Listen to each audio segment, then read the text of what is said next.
स्वागत है दोस्तों आपका हमारे इस YouTube चैनल पे। दोस्तों इस वीडियो में आज हम झारखंड लोक सेवा आयोग का जो प्रीवियस ईयर है, सिक्स जेपीएससी का जो एग्ज़ाम हुआ था 2016 में, उसका आज हम प्रथम पत्र लेकर आए हैं। और प्रीवियस ईयर क्वेश्चन बैंक जो होता है वो किसी भी एग्ज़ाम के लिए महत्वपूर्ण होता है, ताकि उससे आपको एक आइडिया लग जाता है कि किस तरह का लेवल पूछा जाता है एग्ज़ाम में। और वो लेवल देख करके आप तैयारी कर सकते हैं और आपको समझ में आएगा कि हाँ मुझे क्या क्या पढ़ना है।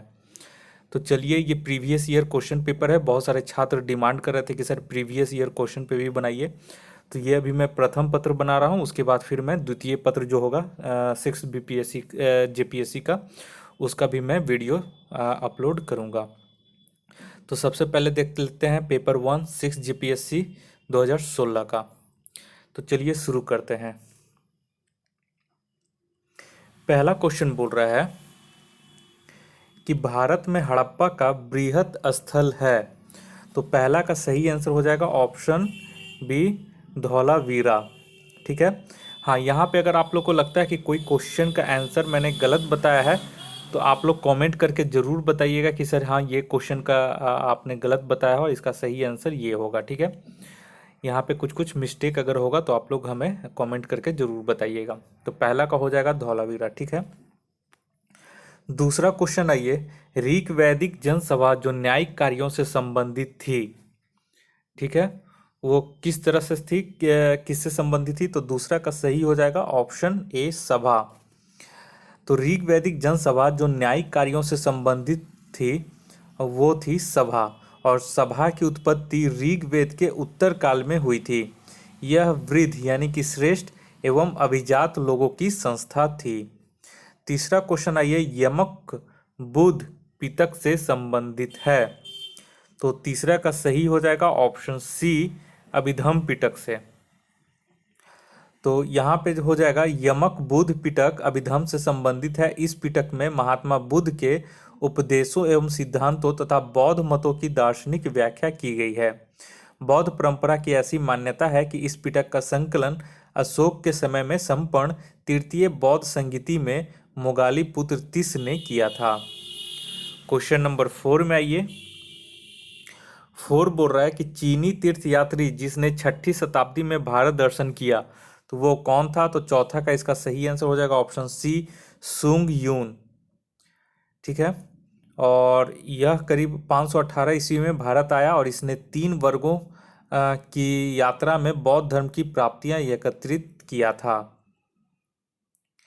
पांचवा में आइए, चालुक्य शासक पुलकेशिन की हर्ष पर विजय का वर्ष था। तो ये कौन सा वर्ष था? तो छठा का सही आंसर हो जाएगा ऑप्शन बी, ईस्वी 618 ईस्वी। और हर्ष को बादामी के चालुक्य वंशीय शासक पुलकेशिन द्वितीय ने 618 ईस्वी में पराजित किया था। और एहोल प्रशस्ति 634 ईस्वी में इसका उल्लेख मिलता है। क्वेश्चन नंबर 6 में आइए, चुंबकीय दिशा सूचक का भारतीय महासागरों में प्रयोग की प्रारंभिक सूचना किसके द्वारा दी गई? तो 6 का क्वेश्चन सही हो जाएगा ऑप्शन सी, सदरुद्दीन मोहम्मद औफी के द्वारा। क्वेश्चन नंबर 7 में आइए, प्रथम वास्तविक मेहराब किस सल्तनत कालीन स्मारक में दृश्यातीत है, यानी कि उसमें उसका दृश्य देखा जा सकता है? तो 7वां का सही आंसर हो जाएगा ऑप्शन बी, बलबन का मकबरा। ठीक है। बलबन का मकबरा का कक्ष वर्गाकार है और सर्वप्रथम वास्तविक मेहराब का रूप इसी मकबरे में दिखाई देता है।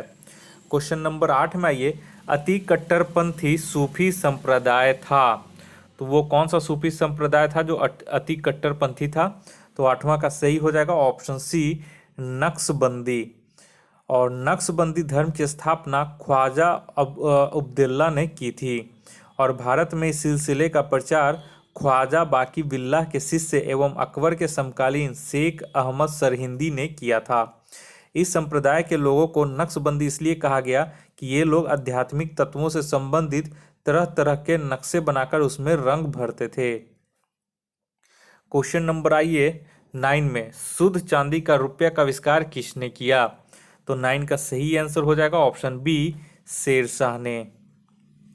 और ये शेरशाह सूरी ने किया था। चांदी का रुपया ही मुगल कालीन अर्थव्यवस्था का आधार था। यह 178 ग्रेन का था। क्वेश्चन नंबर 10 में आइए। 10 बोरा निम्नलिखित कृतियों को उनके लेखक से सुमिलित करके सही कूटों में से उत्तर चुनिए। तो 10 का सही आंसर हो जाएगा ऑप्शन ए, यानी कि हकाइक ए हिंद। ठीक है, हकाइक एक हिंद हो जाएगा। अब्दुल वाहिद बिलग्रामी। ठीक है, ए का 3 हो जाएगा। और तहजीबुल अखलाक जो हो जाएगा बी का 1 हो जाएगा, इब्न मिसवाकिया। और कुंजुल तिजार का जो हो जाएगा सी का 4, बैलक अल कबाइकी। और डी का हो जाएगा 2, जवाईमुखी हिकायत का हो जाएगा सदरुद्दीन मोहम्मद औफी। नेक्स्ट है ये 11 में, बघात रियासत का ब्रिटिश में विलय कब हुआ? तो 11 का इसका सही आंसर हो जाएगा ऑप्शन बी, 1850 में। एक्चुअली में लॉर्ड डलहौजी का शासनकाल उसके व्यापक सिद्धांत के कारण अधिक याद किया जाता है। इस नीति के तहत अंग्रेजी साम्राज्य में सर्वप्रथम सतारा जो 1878 ईस्वी में, जैतपुर बुंदेलखंड और संबलपुर उड़ीसा 1849 ईस्वी में, और जो बघाट है ये हिमाचल प्रदेश में है। ठीक है, बघाट जो है ये हिमाचल प्रदेश में है। इसको 1850 ईस्वी में विलय किया गया था। नेक्स्ट आइए क्वेश्चन नंबर 12 में। क्वेश्चन नंबर 12 बोल रहा है, निम्नलिखित में से किसने गांधी जी के नमक आंदोलन में भाग लिया? तो 12 का सही आंसर हो जाएगा ऑप्शन डी, उपयुक्त में से सभी। ये सभी जो थे गांधी जी के नमक आंदोलन में भाग लिए थे। 13 ये पाकिस्तान प्रस्ताव की रूपरेखा किसने तैयार की? तो 13 का सही हो जाएगा ऑप्शन बी, सिकंदर हयात खां ने तैयार किया। और मुस्लिम लीग के लाहौर अधिवेशन में अध्यक्षता करते हुए मोहम्मद अली जिन्ना ने 23 मार्च 1940 को भारत से अलग मुस्लिम राष्ट्र पाकिस्तान की मांग की थी। 14 में आइए, भारतीय स्वतंत्रता के समय अंग्रेजी महाराज था। तो 14 का जो सही आंसर हो जाएगा ऑप्शन बी हो जाएगा, जॉर्ज सस्टम। नेक्स्ट महाराज यहां बोल रहा है, ठीक है, अंग्रेजी महाराज। नेक्स्ट क्वेश्चन आइए 15 में, माउंटबेटन योजना जून 1947 ने निम्नलिखित में से किन प्रांतों में लोक निर्णायक संस्तुति की थी? तो 15 का सही आंसर हो जाएगा इसका ऑप्शन डी, उपयुक्त में से सभी। 16 आइए, 16 बोला निम्नलिखित जोड़ों में से कौन सा जोड़ा सही नहीं है? तो 16 का इसका सही हो जाएगा ऑप्शन डी जो है वो जोड़ा सही नहीं है। भारत में राज्यों की संख्या 26 जो है ये सही नहीं है। उस समय का तत्कालीन जो था 2016 के हिसाब से उस समय, और उस समय जो था उस समय राज्यों की कुल संख्या थी 2016 में 28 थी, और केंद्र शासित प्रदेशों की संख्या 9 है, जो कि अब सब चेंज हो चुका है। क्वेश्चन नंबर 17, ये भारत का वह कौन सा स्थान है जहां बंगाल की खाड़ी, अरब सागर तथा हिंदू महासागर में मिलते हैं? तो 17 का सही आंसर हो जाएगा ऑप्शन ए, कन्याकुमारी। कन्याकुमारी तमिलनाडु प्रांत के सुदूर दक्षिण तट पर बसा हुआ एक शहर है, और यह हिंद महासागर, बंगाल की खाड़ी तथा अरब सागर का संगम स्थल है। 18 नंबर में आइए, क्षेत्रफल की दृष्टि से भारत का विश्व के देशों में कौन सा स्थान है? तो 18 का सही आंसर हो जाएगा ऑप्शन सी, 7वां। नेक्स्ट आइए 19 नंबर में, निम्नलिखित उचावच आकृतियों पर ध्यान दीजिए और उपरोक्त उचावच आकृतियों का पश्चिम से पूरब की ओर बढ़ते हुए सही क्रम बताइए। तो इसमें से सही आंसर हो जाएगा 19 का ऑप्शन ए, 1 2 3 4, पश्चिम से पूरब की ओर। नेक्स्ट क्वेश्चन आइए 20 में, बोल रहा है कि निम्नलिखित में से कौन सा जोड़ा सही है? तो इसमें बोल रहा है कि सही है, ठीक है। तो 20 का इसमें हो जाएगा ऑप्शन सी, लूनी जो है राजस्थान, ये जोड़ा जो है सही है। लूनी नदी राजस्थान के अजमेर जिले के दक्षिण पश्चिम में अरावली श्रेणी में स्थित नाग पर्वत से निकलकर 320 किलोमीटर की लंबाई में प्रवाहित होने के पश्चात कच्छ के रन में विलुप्त हो जाती है, ठीक है। और सरस्वती, जवाई, सुखड़ी, लिरली, मिठरी नदियां लूनी की सहायक नदियां हैं। 21 नंबर आइए, झारखंड में वार्षिक अंतराल है। तो वार्षिक अंतराल है यहाँ पे जो है वो आपका वर्षा का पूछ रहा है, ठीक है। वार्षिक जो है कितना अंतराल है, तो वर्षा का क्या होता है उसका। तो झारखंड में वार्षिक अंतराल 100 से 200 सेंटीमीटर के मध्य पाया जाता है, तो यानी कि ऑप्शन बी इसका सही हो जाएगा। क्वेश्चन नंबर 22 में आइए, निम्नलिखित में से कौन सा जोड़ा सही नहीं है। तो इसमें 22 का सही हो जाएगा ऑप्शन बी जो है कच्छ वन संसाधन, ये सही नहीं है। यहाँ पे गुजरात के कच्छ में आपका जंगली गधा के लिए ये प्रसिद्ध है। 23 नंबर आइए, 23 बोला निम्नलिखित में से कौन सा जोड़ा सही है। तो 23, इसमें 23 का सही आंसर हो जाएगा, आपका जोड़ा सही पूछ रहा है, तो 23 का सही हो जाएगा इसका आंसर ऑप्शन सी, उत्तरी बिहार चीनी उद्योग। ठीक है, नेक्स्ट आइए। तो 23 का जो सही जोड़ा है वो उत्तरी बिहार चीनी उद्योग। यहाँ पे जो चीनी उद्योग है उत्तरी बिहार इसके लिए प्रसिद्ध है। ठीक है, नेक्स्ट क्वेश्चन आइए 24 नंबर में। 24 बोरा भारत में निम्न राज्यों में उच्च से निम्न जनसंख्या घनत्व का 2011 की जनगणना के अनुसार सही क्रम क्या है। तो इसमें 24 का जो सही आंसर हो जाएगा वो आपका हो जाएगा इसमें option C, Bihar, Punjab, Jharkhand, Uttarakhand. Next question आइए 25 में। 25 क्वेश्चन बोल रहा है कि सूची 1 को सूची 2 से सम्मिलित कीजिए। ठीक है, यहाँ पे जनजाति उसका मूल राज्य दिया गया है, तो 25 का इसके अनुसार हो जाएगा ऑप्शन इसका डी, 4, 1, 2, 3, यानी कि जो थारू जनजाति है वो उत्तराखंड में हो जाएगा। सॉरी, थारू जनजाति जो है वो उत्तर प्रदेश में हो जाएगा। ठीक है, तो यहाँ पे ऑप्शन यहाँ पे हो जाएगा 4। उसके बाद भील जनजाति जो है वो हो जाएगा आपका राजस्थान, और गद्दी जो है वो सी, ये बहुत बार पूछा हुआ है, हिमाचल प्रदेश भी हिमाचल प्रदेश हो जाएगा, और मुंडा का हो जाएगा झारखंड। तो इस तरह से ऑप्शन डी इसका सही हो जाएगा। नेक्स्ट आइए 26 नंबर में, अनुसूचित जाति और अनुसूचित जनजाति को संयुक्त राष्ट्रीय आयोग के किस संशोधन के अंतर्गत 2 अलग निकायों में बांटा गया। तो इसका 26 का सही हो जाएगा ऑप्शन सी, मूल कितने भाग कितने अनुच्छेद अनुसूची, सॉरी 26 क्वेश्चन मैं बोल रहा था, मिस्टेक हो गया, यहाँ पे ध्यान दीजिएगा, 26 क्वेश्चन था, तो 26 का इसका सी हो जाएगा 89 में संशोधन। तो 89 में संशोधन में यानी कि 89, ठीक है 89, संविधान संशोधन 2003 के द्वारा राष्ट्रीय अनुसूचित जाति और अनुसूचित जनजाति आयोग में व्यापक बदलाव किया गया है। इसके द्वारा अनुच्छेद 338 के शीर्षक को बदलकर राष्ट्रीय अनुसूचित जाति आयोग कर दिया गया तथा एक नया अनुच्छेद 338 क को अंतर स्थापित कर राष्ट्रीय अनुसूचित जनजाति आयोग के गठन का प्रावधान किया गया। नेक्स्ट क्वेश्चन आइए 27 में, मूल भारतीय संविधान में कितने भाग, अनुच्छेद और अनुसूची थे। तो यहाँ पे मूल संविधान में पूछ रहा है, तो बहुत लोग को पता होगा, तो इसका 27 का हो जाएगा ऑप्शन ए। ठीक है, जब संविधान को जब 26 नवंबर 1949 को ईस्वी को लागू किया गया उस समय 22 भाग थे, 395 अनुच्छेद और 8 अनुसूची थी। अगर वर्तमान में पूछेगा तो वर्तमान में हो गया है 22 भाग और ये 444 अनुच्छेद एवं 12 अनुसूचियां यहाँ पे हो गई हैं। 28 नंबर में आइए, 28 बोल रहा है कि भारत में राजनीतिक दलों से दल बदल की बुराई को किस संशोधन के अंतर्गत अधिनियमित किया गया। तो 28 का बहुत लोग को पता होगा, ऑप्शन ए 52वें संविधान संशोधन 1985 के द्वारा, और इसमें 10वीं अनुसूची भी इसके लिए जोड़ी गई थी। 29 नंबर आइए, भारत के संविधान में किस अनुच्छेद में करों को केंद्र द्वारा लगाया तथा एकत्रित किया जाता है लेकिन केंद्र और राज्यों के बीच वितरित किया जाता है। तो इसमें क्या होता है कि कर को केंद्र द्वारा लगाया जाता है और एकत्रित किया जाता है, लेकिन केंद्र और राज्य में इसका समान वितरण किया जाता है। तो इसका 29 का सही हो जाएगा ऑप्शन सी, अनुच्छेद 270 के तहत। ठीक है, नेक्स्ट क्वेश्चन आइए 30 नंबर में।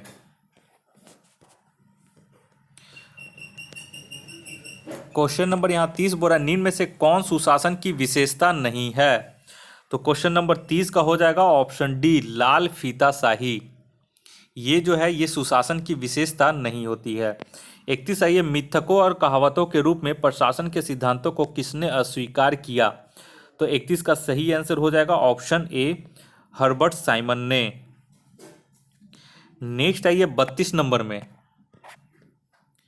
32 बोल रहा है कि राज्य हर जगह है, यह अंतराल शायद ही कोई छोड़ता है, यह वक्तव्य किस धारणा की व्याख्या करता है? तो 32 नंबर सही हो जाएगा ऑप्शन ए, कल्याणकारी राज्य की। 33 नंबर आइए। 33 नंबर जो बोल रहा है वो बोल रहा है दूसरे प्रशासनिक आयोग की कौन सी प्रतिवेदन ने भारत में सुशासन की बाधाओं की पहचान की है? तो इसमें इसका 33 का जो सही आंसर हो जाएगा इसमें वो आपका हो जाएगा ऑप्शन बी, नागरिक केंद्रित प्रशासन शासन का केंद्र बिंदु होता है। नेक्स्ट आइए क्वेश्चन नंबर 34 में। 34 बोल रहा है भारतीय संविधान के कौन से अनुच्छेद में जिला योजना समिति का गठन होता है? तो 34 का इसका जो सही आंसर है ऑप्शन ए हो जाएगा, अनुच्छेद 243 ZD जो ऑप्शन था उसके अनुसार 34 का जो था वो ऑप्शन ए हो जाएगा। ठीक है। और जिला योजना समिति पंचायतों तथा नगर पालिकाओं द्वारा तैयार की गई योजनाओं को समेकित करने और संपूर्ण जिला के लिए विकास योजना का प्रारूप तैयार करने हेतु सरकार प्रत्येक जिले में एक योजना समिति का गठन करती है। क्वेश्चन नंबर 35 आइए। 35 बोल रहा है कि जोड़ियां जो है वो मिलान करना है, सूची 1, वर्ष और समिति। ठीक है। तो यहाँ पे देख लीजिए 35 का जो है 35 का जो यहाँ पे है तो 35 का जो सही आंसर हो जाएगा वो आपका हो जाएगा ऑप्शन ए। यहाँ पे देख सकते हैं ऑप्शन ए 1, 2, 3, 4 यानी कि 1949 से 51 स्थानीय वित्त जांच समिति था, 1953 से 54 कराधान जांच आयोग, 1963 से 66 ग्रामीण शहरी संबंध समिति और 1985 से 1988 शहरीकरण पर राष्ट्रीय आयोग। तो ये क्वेश्चन वैसे भी जैसा कि देख रहे हैं अब तक जो भी क्वेश्चन मिला है थोड़ा सा लेवल इसका मॉडरेट ही है, मॉडरेट टू टफ है। ठीक है, इजी भी नहीं कह सकते हैं इसका जो क्वेश्चन पूछा गया है। Next I 36 number. 14वें वित्त आयोग सिफारिशों के आधार पर संघीय करों के कुल आय का हिस्सा केंद्र से राज्य के मध्य वृद्धि के लिए निश्चित किया गया है। तो इसका 36 का जो सही आंसर हो जाएगा वो आपका हो जाएगा ऑप्शन नंबर सी, 42%। 37 नंबर आइए। National green tribunal NGT Bharat सरकार द्वारा स्थापित किया गया था। तो ये क्वेश्चन अब बहुत बार पूछ चुका है तो इस वजह से ये याद भी हो गया होगा। 2010 ईस्वी इसका सही है ऑप्शन सी। ठीक है। नेक्स्ट आइए 38 नंबर में। 38 बोल रहा है कि भारत के परिप्रेक्ष्य में निम्नलिखित में से कौन सा कथन जलवायु परिवर्तन के दुष्प्रभाव के संदर्भ में सत्य नहीं है? तो 38 का यहाँ पे कौन सा सत्य नहीं है? तो 38 का जो सही आंसर हो जाएगा इसमें वो हो जाएगा ऑप्शन सी, हाल ही में दक्षिण अफ्रीका के सन सिटी में आयोजित बेसिक की 19वीं बैठक शामिल ना होना। ये यहाँ पे गलत है जबकि शामिल हुआ था उस समय। नेक्स्ट आइए 39 नंबर में। यहाँ पे सूची का मिलान करना है। ठीक है। तो यहाँ पे देख लीजिए 39 का जो सही आंसर हो जाएगा वो हो जाएगा ऑप्शन डी, 3, 1, 4, 2। यहाँ पे देखिए यहाँ पे किताब है और उसके बारे में उसके लेखक का नाम दिया गया है, तो इन इक्वलिटी री एग्जामिन्ड। ठीक है। तो इसके हो जाएंगे आपका 39 का अमर्त्य सेन। ठीक है। 3 number the price of inequality, इसका हो जाएगा आपका ऑप्शन बी का जोसेफ ई स्टिग्लिट्ज़। तो उसी के हिसाब से आप लोग देख सकते हैं 3, 1, 4, 2। ठीक है। इसका 3, इसका 1, इसका 4, इसका 2 हो जाएगा। ठीक है। नेक्स्ट क्वेश्चन आइए।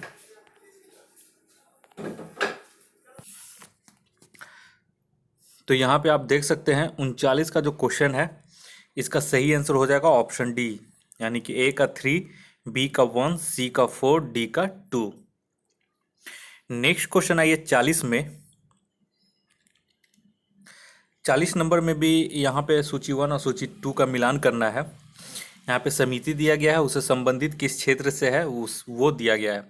तो यहाँ पे 40 का जो सही आंसर हो जाएगा वो हो जाएगा ऑप्शन डी, 3, 4, 2, 1 यानी कि चक्रवर्ती समिति जो है वो हो जाएगा आपका बैंकिंग से।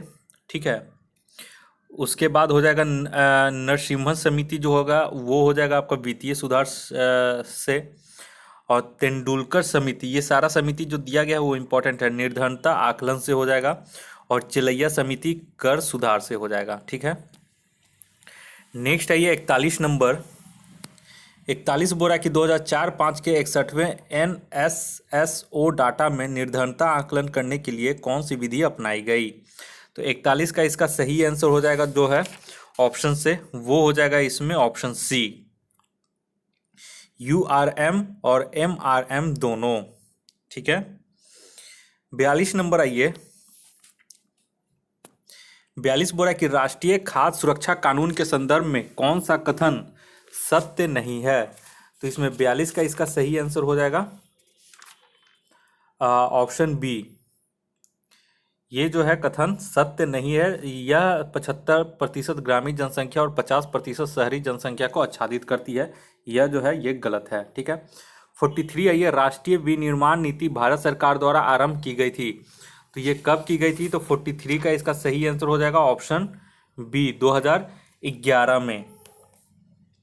ठीक है, और इस नीति का लक्ष्य एक दशक के भीतर जीडीपी में विनिर्माण की हिस्सेदारी 25% करना और रोजगार के 10 करोड़ अवसर पैदा करना था। नेक्स्ट आइए 44 में। स्पेशल इकोनॉमिक जोन SEZ की नीति देश में पहली बार कब आरंभ की गई थी। तो 44 का सही हो जाएगा ऑप्शन बी, 2000 ईस्वी में। नेक्स्ट आइए 45 में। 45 बोल रहा है कि 12वीं पंचवर्षीय योजना के संदर्भ में कौन सा बिंदु नहीं है, यानी कि कौन सा मतलब जो है वो कथन सत्य नहीं है। तो इसमें 45 का इसका सही आंसर हो जाएगा ऑप्शन डी।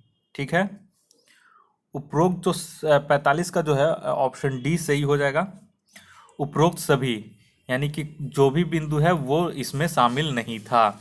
ठीक है, नेक्स्ट आइए 46 नंबर। राइबोसोम्स होते हैं, तो इसमें 46 का इसका इसका सही आंसर हो जाएगा option B, RNA। Ribosomes RNA अणु होते हैं जो प्रोटीन एंजाइम की कार्रवाई के समान जीन अभिव्यक्ति में RNA स्पिलिंग सहित विशिष्ट जैव रासायनिक प्रक्रियाओं को उत्प्रेरित करने की क्षमता रखते हैं। क्वेश्चन नंबर 47 आइए। 47 बोल रहा है मृत मछली से निकलने वाली दुर्गंध किन यौगिकों के कारण होती है। तो 47 का सही हो जाएगा ऑप्शन ए, अमीनो यौगिक के कारण। नेक्स्ट आइए 48 में। नॉन स्टिक फ्राइंग कढ़ाई में लेप लगा होता है, तो किसका लेप लगा होता है। तो ऑप्शन बी हो जाएगा टेफ्लॉन का। नेक्स्ट आइए 49 में। विषाक्त मस्टर्ड गैस होती है, तो 49 का यहाँ पे सही हो जाएगा ऑप्शन बी, द्रव होती है। यहाँ पे देखिए मस्टर्ड गैस है लेकिन वो द्रव होती है। मस्टर्ड गैस एक प्रकार की द्रव जैसी गैस होती है। ठीक है, जिसका उपयोग रासायनिक शस्त्र के रूप में किया जाता है। नेक्स्ट आइए 50 नंबर में। 50 बोल रहा है डायनामाइट के निर्माण में प्रयुक्त होने वाला रासायनिक केमिकल कौन सा है। तो 50 का इसका सही आंसर हो जाएगा ऑप्शन सी, ग्लाइसरेल ट्राइनाइट्रेट। और इसका आविष्कार 1867 ईस्वी में अल्फ्रेड नोबेल ने किया था। 51 आइए। मानव रक्त में अल्कोहल की कितनी प्रतिशत मात्रा मृत्यु का कारण होती है। तो 51 का सही हो जाएगा ऑप्शन सी, 5%। ठीक है, अगर शरीर मानव रक्त में अल्कोहल की 5% मात्रा से अधिक हो जाए तो व्यक्ति मर सकता है। अब आइए 51 हो गया। 52 आइए। सूचना प्रौद्योगिकी को परिभाषित कर सकते हैं, तो कैसे कर सकते हैं। तो 52 का सही हो जाएगा option D, connectivity plus hardware के रूप में। नेक्स्ट आइए 53 में। 1 किलोबाइट में कितने बिट्स होते हैं। तो 53 का सही हो जाएगा ऑप्शन डी, 53 का हो जाएगा कितने बिट्स है। 1 किलोबाइट है यहाँ पे और कितने बिट्स, तो 8192 बिट्स हो जाएगा। 1 बाइट में 8 बिट्स। ठीक है, और किलोबाइट में अगर बाइट पूछता तो 224 बाइट हो जाता, लेकिन बिट्स पूछ रहा है तो 8192 हो जाएगा। 54 आइए। 53 हो गया। 54 में आइए। निम्नलिखित में से कौन सा आउटपुट डिवाइस नहीं है। तो यहाँ पे आउटपुट डिवाइस नहीं है पूछ रहा है। ठीक है, तो इसका जो सही हो जाएगा 54 का, वो हो जाएगा आपका ऑप्शन बी, टच स्क्रीन जो है वो इनपुट डिवाइस है। 55 आइए, निम्नलिखित में से कौन एक ओपन सोर्स सॉफ्टवेयर नहीं है? तो ओपन सोर्स सॉफ्टवेयर नहीं है, तो 55 का इसमें सही आंसर हो जाएगा आपका ऑप्शन ए, इंटरनल एक्सप्लोरर जो है, इंटरनेट एक्सप्लोरर जो हो जाएगा वो ओपन सोर्स सॉफ्टवेयर नहीं है। 56 में आइए, 56 बोला सुनहरे चावल में बीटा कैरोटीन जीन कहाँ से आता है? तो ये बहुत लोग को पता होगा, ठीक है। 56 का सही हो जाएगा ऑप्शन, यहाँ पे देख लीजिए, यहाँ पे एक चीज आप लोग को ध्यान में रखना होगा कि सुनहरे चावल में विटामिन ए भी पाया जाता है, ठीक है, लेकिन यहाँ पे बीटा कैरोटीन जीन का बारे में पूछ रहा है, तो ये जो जीन आता है वो डैफोडिल से आता है, ठीक है। और डैफोडिल क्या है? तो देखिए, डैफोडिल एक तरह का कुमुद होता है, ठीक है। तो सुनहरे, इसमें डैफोडिल से प्राप्त किया जाता है इसका जीन, और डैफोडिल एक प्रकार का कुमुद होता है, ठीक है। 56 हो गया। अब आइए 57 में, पंचधारा योजना संबंधित है, तो इसका सही आंसर हो जाएगा 57 का ऑप्शन बी, नारी कल्याण एवं विकास से। 58 आइए, पौधों में व्हाइट बर्ड रोग किसकी कमी से होता है? तो 58 का इसका सही आंसर हो जाएगा ऑप्शन ए, जिंक की कमी से। 59 आइए, दूध का सफेद रंग होता है, तो 59 का सही हो जाएगा ऑप्शन ए, कैसीन से, ठीक है। 60 नंबर आइए, वे पोर्टर डैकनेट संबंधित है, तो ये हो जाएगा ऑप्शन ए, ई एग्रीकल्चर से। 61 नंबर आइए, 61 बोरा संथाल परगना क्षेत्र को अति प्राचीन काल में क्या कहा जाता है? तो ये हो जाएगा ऑप्शन ए, नरीखंड। 62 में आइए, 62 बोरा की साफा होर आंदोलन किस आदिवासी समुदाय से संबंधित है? तो 62 का यहाँ पे सही हो जाएगा ऑप्शन सी, संथाल आदिवासी से, ठीक है। तो इस यहाँ पे फिर उसके बाद अब ये 63 में, और ये यहाँ पे एक चीज़ ध्यान रखिएगा, 62 में संथाल जो है ये आंदोलन आपका साफाहोड आंदोलन संथाल आदिवासी समुदाय से संबंधित है, और यह आंदोलन 1870 ईस्वी में प्रारंभ हुआ था। नेक्स्ट है ये 63 में, निम्नलिखित में से कौन आदिम जनजाति है? तो 63 का हो जाएगा ऑप्शन डी, कोरवा। कोरवा झारखंड की एक आदिम जनजाति है जो प्रोटो अस्ट्रोलॉयड से संबंधित है। ये मुख्य रूप से गढ़वा, पलामू और लातेहार जिले में पहाड़ी क्षेत्र में पाया जाता है।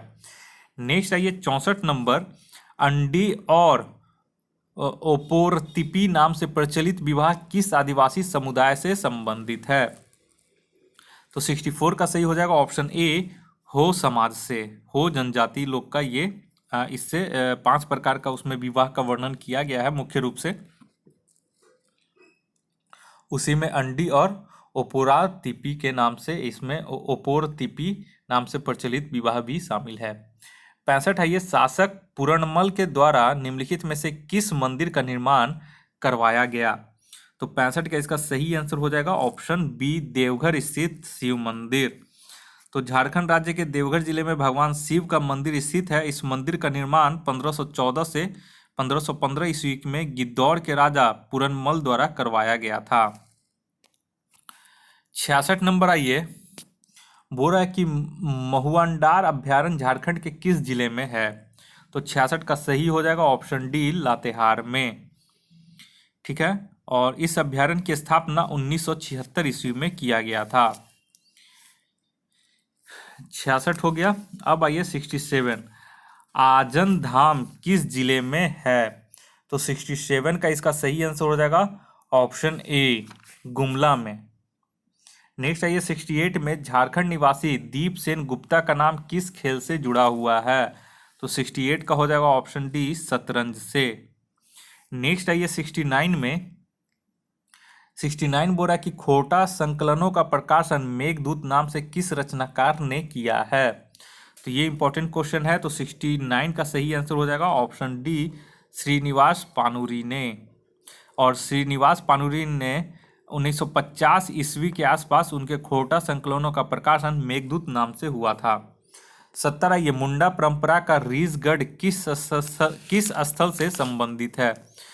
तो यहाँ पे आपका 70 का जो सही आंसर हो जाएगा वो हो जाएगा सही आपका ऑप्शन डी। ठीक है, राजगीर से। नेक्स्ट आइए 71 नंबर। 71 बोल रहा है कि फ्रेंडशिप 2016 क्या है? तो 71 का सही आंसर हो जाएगा ऑप्शन ए, रूस और पाकिस्तान के सैनिकों द्वारा किया गया संयुक्त युद्धाभ्यास। नेक्स्ट आइए 72 नंबर में। 72 क्वेश्चन पूछा था कि 14वें आसियान भारत शिखर सम्मेलन का आयोजन कहाँ किया गया था? ये 14वें पूछ रहा है। ठीक है, उस समय का 2016 के हिसाब से उसका आंसर देना था। तो 72 का इसका सही आंसर हो जाएगा ऑप्शन ए, वियतनाम में, जो कि अभी वियतनाम भी बोला जाता है। तो यहाँ वियंतियन कहा गया है। नेक्स्ट आइए 73, चंद्रमा पर जाने के लिए दुनिया की पहली प्राइवेट फ्लाइट विमान का नाम क्या है? तो 73 का इसका सही आंसर हो जाएगा ऑप्शन ए, मून एक्सप्रेस। ठीक है, नेक्स्ट क्वेश्चन आइए 74 नंबर में। अफगानिस्तान की पहली महिला गवर्नर कौन थी? तो 74 का यहाँ पे सही आंसर हो जाएगा ऑप्शन बी, मासूमा मुरादी। ठीक है, नेक्स्ट आइए 75 नंबर में। रियो ओलंपिक्स में तुवालू राष्ट्र ने कितने सदस्यों के साथ हिस्सा लिया था? तो इसका 75 का सही आंसर हो जाएगा ऑप्शन सी, 1। 76 आइए, विश्व आर्थिक मंच सम्मेलन 2016 कहाँ पर आयोजित हुआ था? तो 76 का इसमें सही आंसर हो जाएगा ऑप्शन ए, स्विट्जरलैंड। 77 आइए, विश्व का प्रथम कैशलेस अर्थव्यवस्था वाला देश कौन है? तो 77 का सही आंसर हो जाएगा ऑप्शन बी, स्वीडन। ठीक है, नेक्स्ट आइए 78 में। 78 बोल रहा कि रियो ओलंपिक्स की सबसे युवा एथलीट कौन थी? तो 78 का सही हो जाएगा option C, Gaurika Singh. Next आइए 79 में। ग्रामीण स्वच्छता सर्वेक्षण के अनुसार स्वच्छता के मामले में सबसे ऊपर कौन सा राज्य है? तो 79 का इसमें सही आंसर हो जाएगा ऑप्शन बी, सिक्किम। नेक्स्ट आइए 80, भारत में सर्वाधिक गति से चलने वाली ट्रेन गतिमान एक्सप्रेस 4 अप्रैल 2016 को कहां से कहां तक चली थी? तो ये हो जाएगा ऑप्शन ए, नई दिल्ली से लखनऊ तक। सॉरी, यहाँ पे हो जाएगा हजरत निजामुद्दीन से आगरा तक। ठीक है, 80 नंबर में यहाँ पे सुधार कर लीजिएगा। 80 में आप लोग सुधार कर लीजिएगा। ठीक है, 80 का यहाँ पे हो जाएगा ऑप्शन बी, हजरत निजामुद्दीन से आगरा तक। ठीक है, तो 80 का ये बी हो जाएगा। नेक्स्ट आइए 81 में। रियो पैरा ओलंपिक्स में भारत कौन से स्थान पर रहा? तो 81 का इसका सही आंसर हो जाएगा ऑप्शन बी, 43वें स्थान पे। 82 में पूछ रहा है कि रणथंभौर की प्रसिद्ध बाघिन जिसकी हाल ही में मृत्यु हो गई उसका क्या नाम था? तो 82 का सही आंसर हो जाएगा ऑप्शन ए, मछली। ठीक है, 83 आइए, भारत की पहली सशस्त्र परमाणु पनडुब्बी है। तो 83 का सही हो जाएगा इसमें ऑप्शन सी, INS अरिहंत। ये क्वेश्चन पूछा हुआ भी था, बीपीएससी में पूछा था कि और दरोगा वाले में भी पूछा हुआ है, बिहार के संदर्भ में मैं बता रहा हूँ। 84 आइए, प्रोजेक्ट लून संबंधित है। तो 84 का सही आंसर हो जाएगा ऑप्शन नंबर बी, बेतार संचार प्रौद्योगिकी से, यानी कि बिना तार के संचार प्रौद्योगिकी से। 85 आइए, स्टैंड अप इंडिया स्कीम का प्रयोजन क्या है? तो 85 का सही हो जाएगा ऑप्शन ए, अनुसूचित जाति जनजाति और महिला उद्यमियों में उद्यमिता को प्रोत्साहित करना। 86 नंबर आइए, राष्ट्रीय मानवाधिकार आयोग का पहला पुरस्कार हाल ही में किस फिल्म को मिला है? तो 86 का सही आंसर हो जाएगा option B, black and white को। 87 आइए, सभी प्रकार के सामाजिक विभेद का उन्मूलन मानवाधिकार की किस पीढ़ी के अंतर्गत आता है? तो 87 का इसका सही आंसर हो जाएगा ऑप्शन सी, तीसरी पीढ़ी। नेक्स्ट आइए 88 में, कार्टाजेना प्रोटोकॉल का संबंध है। तो इसका हो जाएगा ऑप्शन ए, जैव सुरक्षा समझौतों से। 89 आइए, 89 बोल रहा है कि संयुक्त राष्ट्र पर्यावरण कार्यक्रम का मुख्यालय कहाँ है, तो ये नैरोबी में हो जाएगा। ठीक है, केन्या नैरोबी। 90 नंबर आइए, दीपिका पल्लिकल किस खेल से संबंधित है, तो 90 का बहुत लोग को पता होगा, ऑप्शन ए हो जाएगा स्क्वैश से।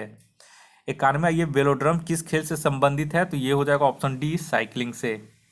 92 आइए, संघमित्रा कलिता को हाल ही में किस अवार्ड से सम्मानित किया गया, तो ये 2016 के हिसाब से है, तो उस समय हो जाएगा 92 का ऑप्शन ए पुलित्जर अवार्ड से। ठीक है, नेक्स्ट आइए 93 में नवनाथन पिल्लई को किस अवार्ड से सम्मानित किया गया है, तो 93 का इसका सही आंसर हो जाएगा option D the legion of honour से। 94 ये national centre for disaster management NCDM कहाँ स्थित है, तो 94 का इसका सही आंसर हो जाएगा ऑप्शन बी, 94 का बी नई दिल्ली। 95 ये प्रधानमंत्री नरेंद्र मोदी ने राष्ट्रीय आपदा प्रबंधन योजना NDMP कब जारी किया, तो 95 का इसका सही आंसर हो जाएगा ऑप्शन ए 1 जून को।